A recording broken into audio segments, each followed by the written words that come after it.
Greetings. So I've been having some issues with PowerPoint. For some reason, the files are not uploading, and that's one of the reasons why I've been a little late with some of the lectures, and I apologize for that. I will try to finish a lot more lectures in the next couple of days. I will also start putting them on Blackboard and putting up discussion boards for you as well. Next week, we will have our first exam, so please go ahead and listen to all the lectures, utilize the discussion boards as much as possible so that you can be familiar with the exam. We were going to be doing all of the 14 chapters for the text, but the more I read into the chapters, the more I realize that because it's such a condensed course, I really want to focus on the most essential aspects of American government, and the last couple of chapters, especially after chapter, I would say, maybe chapter 12 seems to me, 12 and 13 probably, maybe just 12, maybe 13, depending on how much time we have. We probably might stop over there and not go any further. So again, because we're on a condensed course, I really want you to get the more important aspects of American government, and the last couple of chapters really discuss issues that can be left for a much longer class.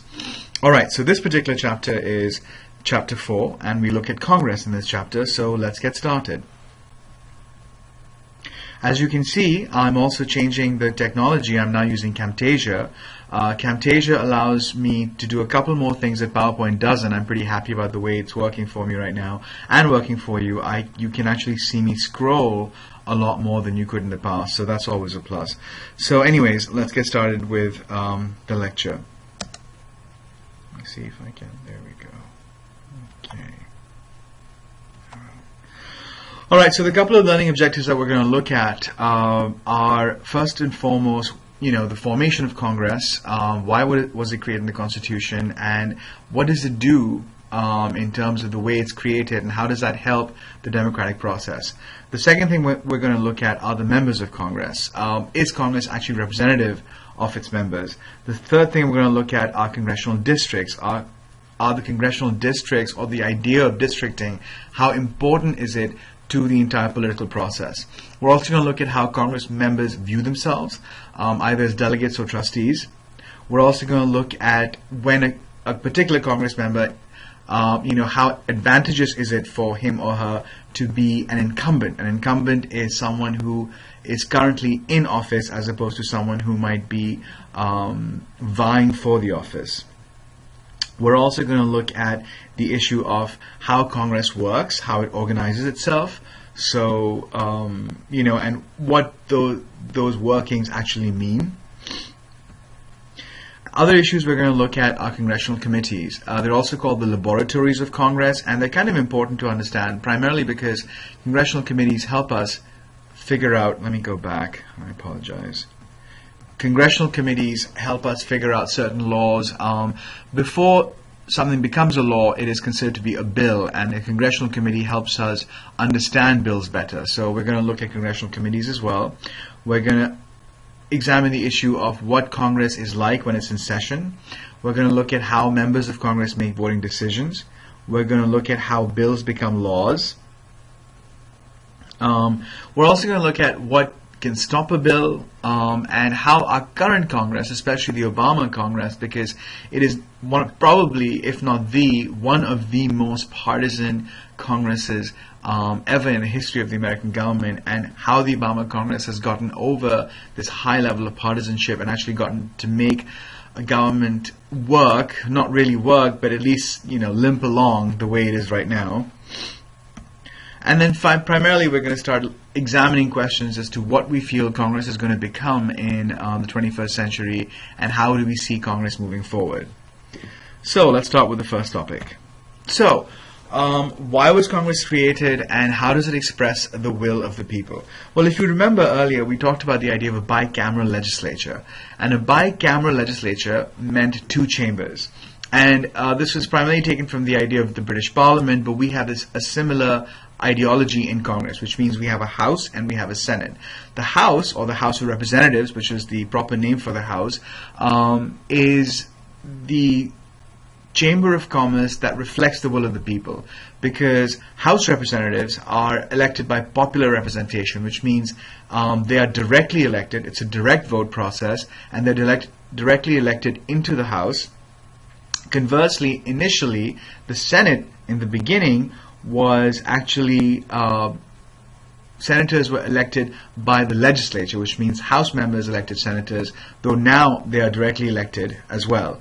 The House representatives are based on population, which means states with larger populations have larger members in the House of Representatives. States with smaller populations have smaller members in the House of Representatives, primarily because they have smaller populations. So that would automatically mean that larger states like California, like Massachusetts, like New York, could get things done because they had more influence and more strength in numbers, as opposed to smaller states who couldn't get things done because they were much smaller. So in order to stop that, we have, again, a bicameral legislature, which means the House of Representatives is based on population, but the Senate is actually based on the number of states, which means each state, regardless of how big or how small it is, only gets 2 senators. So it counterbalances the overrepresentation of the larger states.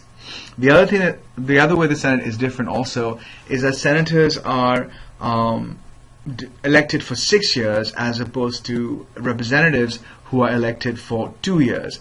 That changes things as well, if you think about it, because senators then have more time to examine policy and see how the policy works, and at the same time aren't as affected by elections every couple of years as the House of Representatives are, and the House of Representatives thereby have to be more responsible to the people electing them or to their districts, because every 2 years they have to run for elections.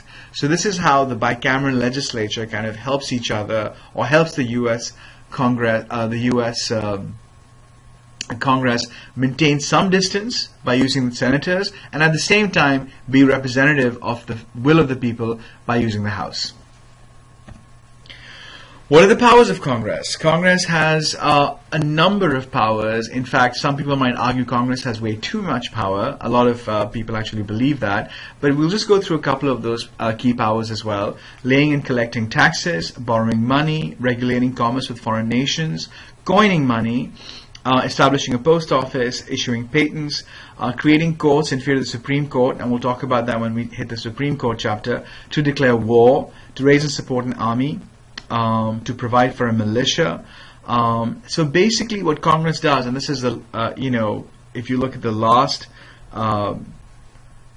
section of this particular table, it can make all laws which shall be necessary and proper for carrying into execution the foregoing powers, and all other powers vested by this Constitution in the government of the United States. So Congress is given a high level of latitude to pretty much do whatever it needs to do, that it feels it needs to do, in order to make sure that our government runs properly. Some people might argue this gives Congress a lot of power, and in the next couple of slides, in a couple of slides later, we're actually going to examine that and look and see if there are ways where Congress can actually, where power for Congress can be limited. What are the differences between the House and Senate? The House has a lot more members, obviously, because it is governed by population.